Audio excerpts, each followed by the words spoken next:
வணக்கம். இன்றைக்கி நம்ம பார்க்க போகிற சமையல் என்னென்னு பார்த்திங்கன்னா, ஒரு அருமையான கம்பு, சோளம், கைக்குத்தல் அரிசி இது மூணும் வச்சு ஒரு அருமையான தோசை தான் பார்க்க போகிறோம். அதுக்கு நல்ல ப்ரோட்டீன் சத்து அதிகமான கடலைப்பருப்பு சட்னி, சின்னவங்கலேருந்து பெரியவங்க வரைக்கும் தாராளமாக இந்த தோசை சாப்பிட்லாம். வாங்க இதை எப்படி செய்யலாங்கிறத பார்க்கலாம். இப்போ ஒரு பவுலில் வெள்ளை சோளம் 1 கப், கம்பு 1 கப், கைக்குத்தல் அரிசி 1 கப், இட்லி அரிசி 1/2 கப், வெந்தயம் 1 டீஸ்பூன், உளுந்து 3/4 கப்பு. இப்போ இது எல்லாத்தையுமே ஒரு பவுலில் சேர்த்துருக்கேன். இதை நல்லா 5-6 தடவை கழுவிட்டு நல்லா ஒரு 6 மணி நேரம் ஊற வச்சு எடுத்துக்கலாம். இப்போ நல்லா ஊறிடுச்சு. இது நம்ம அலசிடலாம், அந்த தண்ணியோட சேர்க்க வேணாம். இப்போ அலசிட்டேன். இப்போ 2 பேட்சாக போட்டு நம்ம அரைச்சிக்கலாம். ஒருவேளை உங்களுக்கு மாவு மிச்சம் இருக்குது அப்படின்னு நினச்சிங்கன்னா இந்த மாதிரி தண்ணி அலசிட்டு நம்ம ஸ்டோர் பண்ணி வைக்கும்போது சீக்கிரமாகவே மாவு புளிச்சிடாது. இல்லைன்னா உங்களுக்கு அந்த புளிப்பு தண்ணியோட சேர்த்து நம்ம மாவு அரைக்கும்போது ரொம்ப புளிப்பாயிடும். இப்போ இதில் தேவையான அளவுக்கு உப்பையும் சேர்த்துக்கலாம். சேர்த்துட்டு நல்லா நைஸாக அரைச்சிட்டு பார்க்கலாம். இப்போ அரைக்கும் போதே உப்பு சேர்த்துருக்கு. இப்போ நல்லா கை வச்சு கரைச்சி விட்டுக்கலாம்.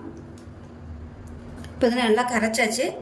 6 மணி நேரம் நல்லா புளிக்கட்டும். குறைஞ்சது 6 மணி நேரமாவது புளிக்கணும். 8 மணி நேரம் புளிச்சிச்சுன்னா ரொம்ப அப்படியே மொறுமொறுன்னு வந்துடும். அதனால் 6 மணி நேரம் புளிச்சா போதும். புளிச்சதுக்கப்புறம் பார்க்கலாம். பேன் எடுத்துக்கலாம். கடலைப்பருப்பு வறுக்கிற அளவுக்கு எண்ணெய் விட்டுக்கலாம். ஒரு 3 டீஸ்பூன் அளவுக்கு எண்ணெய் விட்டுக்கலாம். எண்ணெய் நல்லா சூடாயிருச்சு. மெஷரிங் கப்பில் 1/2 கப் அளவுக்கு கடலைப்பருப்பு எடுத்துருக்கேன். அதை சேர்த்துக்கலாம். ஏன்னா நம்ம இதில் கடலைப்பருப்பு மட்டும்தான் சேர்க்குறோம், வேறு எதுவும் சேர்க்குறது இல்லை. அதனால் கடலைப்பருப்பு கூட போட்டால் தான் நல்லாயிருக்கும். இப்போ இது நல்லா பொன்னிறமாக வர அளவுக்கு வறுத்துக்கலாம். இப்போ இது நல்லா வறுபட்டுருக்கு. அடுப்பு நல்லா குறைச்சி தான் வச்சுருக்கேன். இப்போ காரத்துக்கு ஏற்ற மாதிரி வரமிளகா சேர்த்துக்கலாம். நான் ஒரு 5 வரமிளகா சேர்த்துக்கிறேன். இது கூடவே ஒரு 15 சின்ன வெங்காயம் சேர்த்துக்கலாம். அது கூடவே ஒரு 6 பல் பூண்டும் சேர்த்துக்கலாம். ஒரு கைப்பிடி அளவுக்கு கருவேப்பிலை சேர்த்துக்கலாம். அதோட சின்ன துண்டு புளி சேர்த்துக்கலாம். இது எல்லாத்தையுமே நல்லா வதக்கி எடுத்துக்கலாம். கடலைப்பருப்பு ரொம்ப கரியிருன்னு நினச்சிங்கன்னா நீங்கள் கடலைப்பருப்பு வேறு பிளேட்டுக்கு மாற்றிட்டு மற்ற எல்லாத்தையும் போட்டு வறுத்துக்கோங்க. இப்போ இது எல்லாமே நல்லா வறுபட்டுருச்சு. அமர்த்திடலாம். அமர்த்திட்டு ஆற விட்டுட்டு பார்க்கலாம்.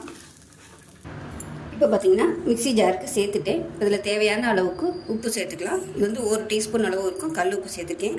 ஃபஸ்ட்டு இதை தண்ணி ஊற்றாமல் அரைச்சிட்டு பார்க்கலாம். இப்போ ஃபஸ்ட்டு கோர்ஸாக அரைச்சிட்டேன். இப்போ இதில் ஒரு 2 டேபிள் ஸ்பூன் அளவுக்கு துருவன தேங்காய் சேர்த்துக்கலாம். தேங்காய் சேர்க்காமையும் அரைக்கலாம். தேங்காய் சேர்த்திங்கன்னா உங்களுக்கு அளவு கூட வரும். டேஸ்ட்டும் இன்னும் கொஞ்சம் நல்லாயிருக்கும். இப்போ இதை தண்ணி ஊற்றி அரைச்சிக்கலாம். தண்ணி ஊற்றி நல்லா கெட்டியாக அரைச்சிட்டு பார்க்கலாம். இப்போ சட்னி ரெடி ஆயிடுச்சு. இப்போ கொஞ்சமாக தண்ணி ஊற்றி சேர்த்துக்கலாம். இப்போ எப்பயும் போல் கடுகு, உளுந்து, பெருங்காயம், ஒரு வரமிளகா போட்டு தாளிச்சு இதை சேர்த்துக்கலாம். அவ்வளோதான். நம்ம இப்போ சட்னி ரெடி ஆயிடுச்சு. இப்போ மாவு ரெடி பண்ணி வச்சுருந்தது எப்படி இருக்குன்னு பார்க்கலாம். பாருங்கள், இந்த அளவுக்கு நல்லா பொங்கி வந்திருக்கு. நான் முதல் நாள் நைட்டு ஒரு 8 மணியை போல் கரைச்சி வச்சேன்.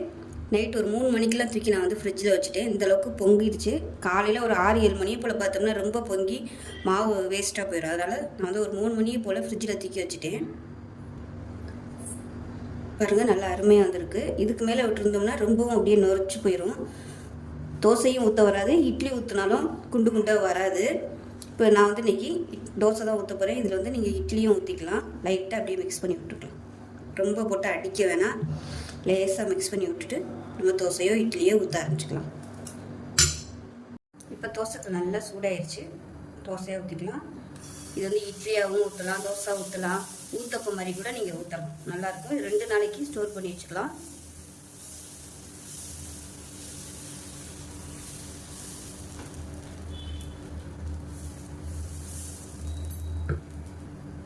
மேலாப்பில் எண்ணெய் விட்டுக்கலாம். எண்ணெய் அதிகம் ஊற்ற பிடிக்கலை அப்படின்னு நினச்சிங்கன்னா நீங்கள் ஊற்றப்போ மாதிரி லேசாக ஊற்றி எண்ணெய் தடவி ஊற்றிட்டு மூடி போட்டு வேக விட்டிங்கன்னா உங்களுக்கு சூப்பராக ரெடி ஆகிடும். இல்லை இட்லியாக கூட நீங்கள் ஊற்றிக்கலாம். இப்போ நமக்கு தோசை அருமையாக ரெடி ஆயிடுச்சு.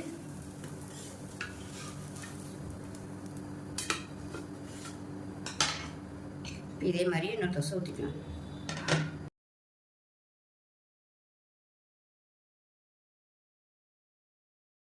இப்போ நமக்கு அருமையான இரும்பு சத்தும் கால்சியம் சத்தும் நிறைந்த ஒரு சூப்பரான தோசை ரெடி ஆயிடுச்சு. அதுக்கு புரோட்டீன் சத்து அதிகமான கடலைப்பருப்பு சட்னி ரெடி பண்ணியாச்சு. ஏற்கனவே டயாபெட்டிக் வந்து என்னென்ன சாப்பிட்லாங்கிற வீடியோ போட்டிருக்கேன். டே 1, 2, 3 போட்டிருக்கேன் 3 வீடியோ. வேணுன்னா அதையும் செக் பண்ணி பாருங்கள். ஸோ இந்த வீடியோ பிடிச்சுன்னா லைக் பண்ணுங்கள், கமெண்ட் பண்ணுங்கள், சேனலை சப்ஸ்கிரைப் பண்ணுங்கள், பக்கத்தில் உள்ள பெல் பட்டனையும் ப்ரெஸ் பண்ணுங்கள். நன்றி.